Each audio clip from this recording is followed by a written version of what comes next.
Et salut tout le monde, c'est HCM Manga et qui est le youtubeur le moins connu de l'univers. Aujourd'hui, on va parler d'un personnage très puissant, Marshall D. Teach et qui est Barbe Noire. On va commencer.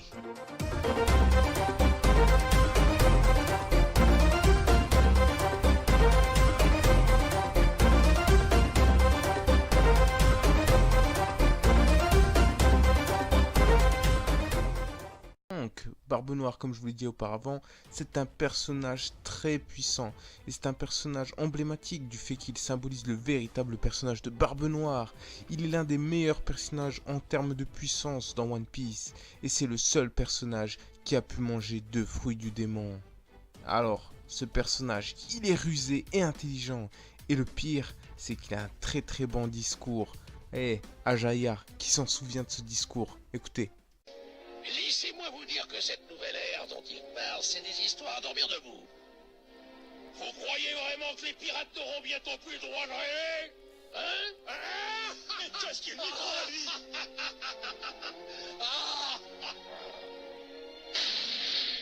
Rien ne peut venir à bout des rêves d'un homme. Vous n'êtes pas d'accord avec moi? Répondez! Juste après le très très beau discours de Barbe Noire, Luffy et Zoro rétorquent que ce dernier n'était pas seul. Au début j'ai cru que c'était de la symbolique en disant oui ce personnage n'est pas seul parce qu'il représente l'ensemble des pirates. Mais après réflexion on a entendu 2 fois Luffy qui dit ce personnage n'est pas seul et Zoro qui répète ce personnage n'est pas seul. Et oui à ce moment là je me suis dit voilà ils ont découvert quelque chose a fait parc dans leur tête. Et à ce moment là je me suis dit ils ont découvert peut-être son secret à ce mystérieux personnage qui est apparu devant eux et leur dit des très belles phrases. Et oui, et dites-vous que ce personnage sans secret a été révélé avant même qu'il n'ait mangé un 2e fruit du démon. En effet, Luffy et Zoro avaient déjà découvert son secret avant même qu'il goûte le fruit du démon de Barbe Blanche.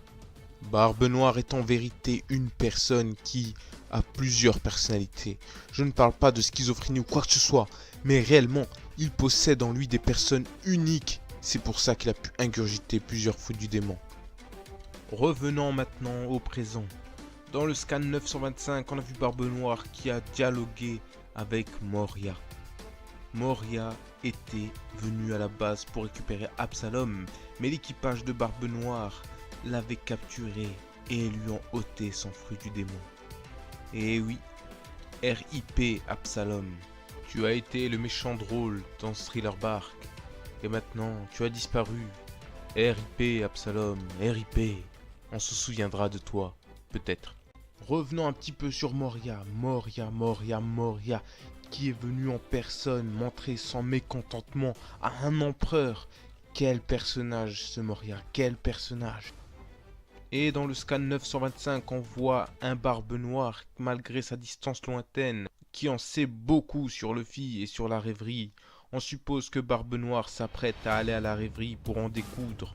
Et on sait aussi, grâce à Barbe Noire, on sait que les révolutionnaires sont en train de combattre pour délivrer Kuma. On sent que la Grande Guerre arrive. Et oui, la Grande Guerre. Et c'est là qu'intervient ma théorie. Ma théorie va porter sur le thème de la Grande Guerre, plus précisément qui va vaincre Teach lors de cette Grande Guerre. Donc, en lisant un peu sur Wikipédia, je suis tombé sur la véritable histoire de Barbe Noire. Et je peux penser, ou bien je peux constater que Barbe Noire va être battue non pas par un pirate, mais par un marine, ou une marine, je ne sais pas comment on dit.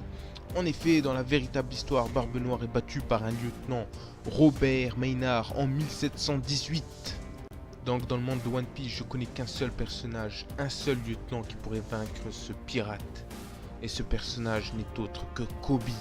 Et oui, Kobe pourrait vaincre ce célèbre Teach. Vous allez me dire, c'est impossible que Teach pourrait être vaincu par Kobe, parce que Kobe c'est même pas un amiral, il a même pas de niveau de Aokiji ou quoi que ce soit. Donc c'est impossible ce que tu dis HCM Manga, tu racontes n'importe quoi. Les amis, n'oublions pas que ce jeune homme est entraîné par l'un des meilleurs de la marine, Monkey D. Garp. Et oui, Monkey D. Garp, vous l'avez oublié, cet homme qui n'est pas un amiral, mais qui a le niveau pour l'être. Donc, pendant la Grande Guerre, soyez sûr que Kobe aura le même niveau que Monkey D. Garp. Donc, imaginez un peu la bataille. Un Kobe surpuissant qui déglingue ses adversaires. Tous les membres de l'équipage de Barbe Noire vont se rendre. Et oui, parce que Kobe va tous les arrêter. À l'exception de Barbe Noire qui ne voudra pas se rendre. Et Kobe sera dans l'obligation d'éliminer Barbe Noire. Et cela lui revaudra le titre d'amiral. Et oui! Tout redevient plus clair maintenant. Voilà, c'est déjà la fin de la vidéo. J'espère qu'elle vous aura plu. N'hésitez pas à aimer, à liker, à dire ce que vous en pensez. C'est toujours important. Merci pour les 40 abonnés, ça fait toujours plaisir. Et n'oubliez pas, je suis HCM Manga, a.k.a. le youtubeur le moins connu de l'univers. Allez, ciao!